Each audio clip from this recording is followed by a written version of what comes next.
శ్రీ గురుభ్యో నమః శ్రీమాత్రే నమః. మా భక్తి టీవీని ప్రోత్సహిస్తున్నటువంటి మా ప్రేక్షకులందరికీ ధన్యవాదాలు తెలియజేస్తూ ఉన్నాము.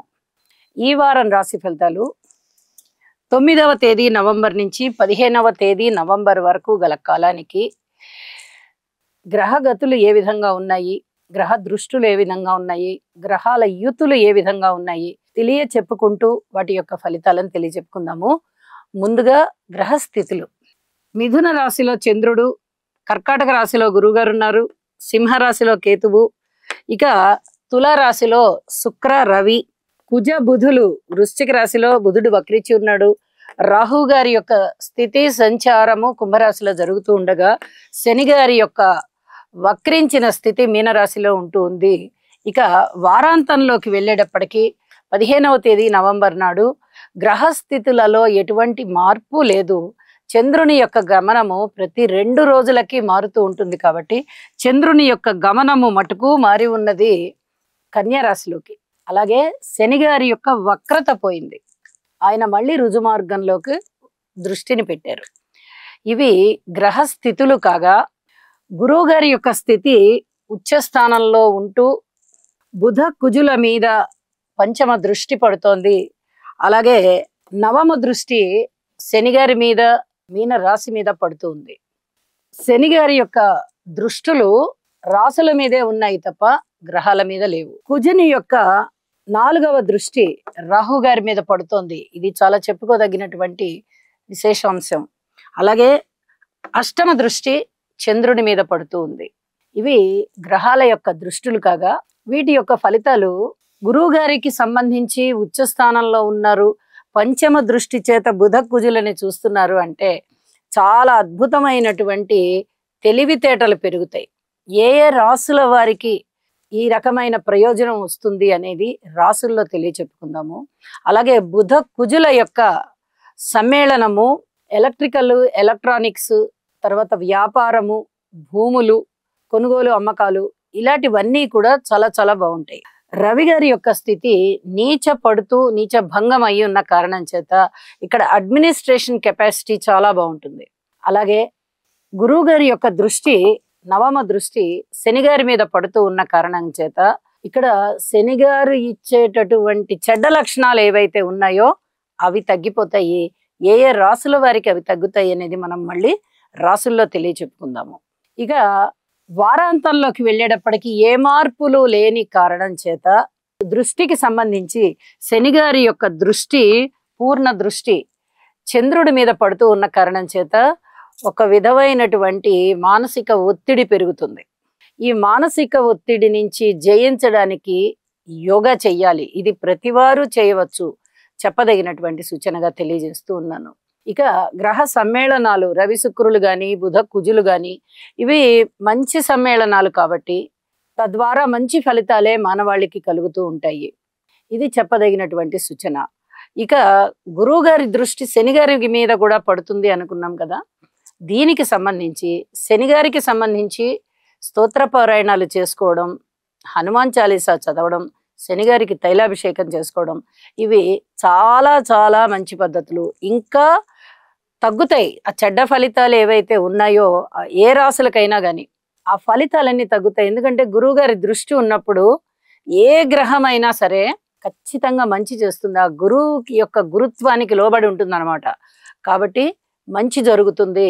ఈ మంచి జరగడం కోసం మరింతగా ఆ గ్రహాలకి గనక మనము స్తోత్ర పారాయణలు లేదా పరిహారాలు చేసుకున్నట్టయితే చాలా వరకు ప్రశాంత జీవితం ఉంటుంది అని చెప్పి తెలియజేస్తూ రాసుల్లోకి వెడదాము.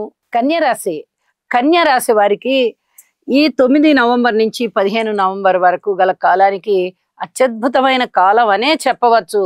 అయితే ఇక్కడ తీసుకోవలసినటువంటి జాగ్రత్త కూడా అధికమైనటువంటి దృష్టి పెట్టి మీరు తీసుకోవాల్సి ఉంటుంది. శని గారి యొక్క పూర్ణ దృష్టి రాశి మీద పడుతూ ఉన్న కారణం చేత దీనికి కొంచెం ఇబ్బందులు ఎక్కువగా ఉంటాయి, అనారోగ్యం ఎక్కువగా ఉండే అవకాశం ఉంది. ఏ పనులంటే ఆ పనులు ఆగిపోయేటటువంటి అవకాశం కనిపిస్తోంది. అవేవి ముందరికి వెళ్ళనివ్వకుండా కాళ్ళకి ప్రతిబంధకాలు అవుతున్నాయా అన్నట్టుగా అనిపిస్తూ ఉంటుంది. మనకి చేతులు కట్టేసినట్టుగా ఉందండి, పని చెయ్యాలి దీని మీద మనం కృషి చేయాలి, కానీ కృషి చేయడానికి మనకు అవకాశం లేకుండా అయిపోతుంది అనమాట. ఇది కొంచెం మానసిక వేదనకి దారితీస్తుంది. అయితే ఉద్యోగస్తులకి చాలా చాలా సంతృప్తి కలిగేటటువంటి కాలము, ఊహించని విధంగా ధన లాభాలు వచ్చేటటువంటి కాలము. మీరు ఈ మీ లోపల ఉన్న వితరణ గుణము అనేది చాలా అద్భుతంగా పనిచేస్తూ దాన ధర్మాలు ఎక్కువగా చేసేటటువంటి కాలంగా తెలియజెప్తూ ఉన్నాను. కానీ దీన్ని మటుకు కొంచెం జాగ్రత్తగా అదుపులో పెట్టుకోండి. ఉన్న ధనము, వచ్చిన ధనము ఎక్కువగా దాన ధర్మాలకి, విరాళాలకి ఇచ్చేస్తే రేపు మీరు చాలా ఇబ్బంది పడతారు. ఇప్పటికే ఇబ్బంది ఉంది, కానీ మీ ఖర్చులకి ధనం వస్తోంది కాబట్టి కొంచెం ఆనందంగా ఉన్నారు. షష్ఠ స్థానంలో రాహు గారు ధనాన్ని ఇస్తున్నారు, లాభస్థానంలో గురుగారు ఇస్తున్నారు, ద్వితీయ స్థానంలో శుక్రాచార్యుల వారు ఇస్తున్నారు. ఈ మూడు కూడా మీకు ధనం వచ్చేటటువంటి గ్రహస్థితులే, అనుకూలత బాగా ఉంటుంది. కానీ ఇప్పుడే గనక మీరు ఈ దాన ధర్మాల్లోకి వెళ్ళిపోయారంటే రేపు ఈ గ్రహస్థితులు మారినప్పుడు చాలా చాలా ఇబ్బంది పడతారు. కాబట్టి జాగ్రత్త అని చెప్పి తెలియజేస్తూ ఉన్నాను. ధనము ఎక్కువ ఖర్చు అయ్యే అవకాశము ఉన్నది.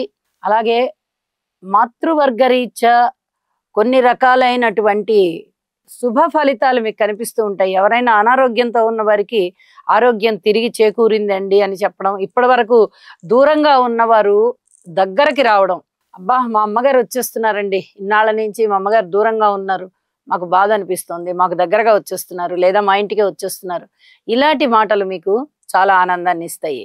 అలాగే మాతృవర్గరీత్యా కూడా మీకు బాగా ఇష్టమైనటువంటి బంధుత్వంలో ఎవరున్నారో, పిన్నులు కానీ, లేదా మామయ్యలు కానీ, లేదా పెద్దమ్మలు కానీ, ఎవరైనా వాళ్ళు మళ్ళీ మీకు బాగా చేరువయ్యేటటువంటి అవకాశం కనిపిస్తోంది. సంతాన రీత్యా కొంచెం మీరు ఓర్పు కలిగి ఉండవలసినటువంటి కాలము. ప్రారంభించిన ప్రతి పనిలోనూ విజయావకాశం కనిపిస్తుంది. కొన్ని పనులు ఆగిపోయినవి ఆగిపోతూనే ఉంటాయి, ఎక్కడ వేసిన గొంగళి అక్కడే ఉంటుంది. కానీ కొన్ని పనులు మటుకు చాలా ముందరికి వెళ్ళి మీకు చాలా ఆనందాన్ని కలిగించేటటువంటి అంశంగా ఉంటాయి. దూర ప్రాంత ప్రయాణాలు కూడా లాభిస్తాయి.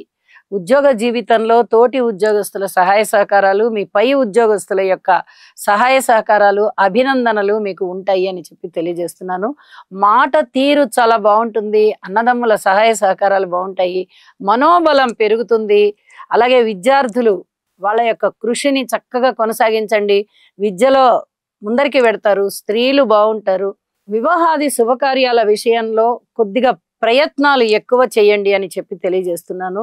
ఇక భార్యాభర్తల అన్యోన్యత విషయంలో ఒక్కరోజు బాగుంటే ఒకరోజు బాగుండలేదు అన్న సామెతగా ఉంటుంది. కొద్దిగా ఓర్పు కలిగి ఉండండి అని చెప్పి తెలియజేస్తున్నాను. వారాంతంలోకి వెళ్ళేటప్పటికీ చంద్రుని యొక్క స్థితి రాశిలోకి వచ్చి వివాహాది శుభకార్యాలు కుదిరే విధంగా, అలాగే మీ బంధువర్గానికి కుదిరినా కూడా మీరు అక్కడ ప్రముఖ పాత్ర వహించే విధంగా నిర్ణయించబడుతుంది. ఇది మీ మనోల్లాసం బాగా ఎక్కువ అవడానికి దారితీస్తుంది. ఊహించని విధంగా ధనలాభాలు ఉంటాయి. చాలా చాలా ఆనందంగా ఉంటారు మీరు అని చెప్పి మరొకసారి తెలియజేస్తూ, శనిగ్రహ జపాలు చేసుకోవడం లేదా స్తోత్ర పారాయణాలు చేసుకోవడం చాలా చాలా మంచిది. ప్రశాంత జీవితం ఉంటుంది అని చెప్పి తెలియజేస్తున్నాను. శుభం.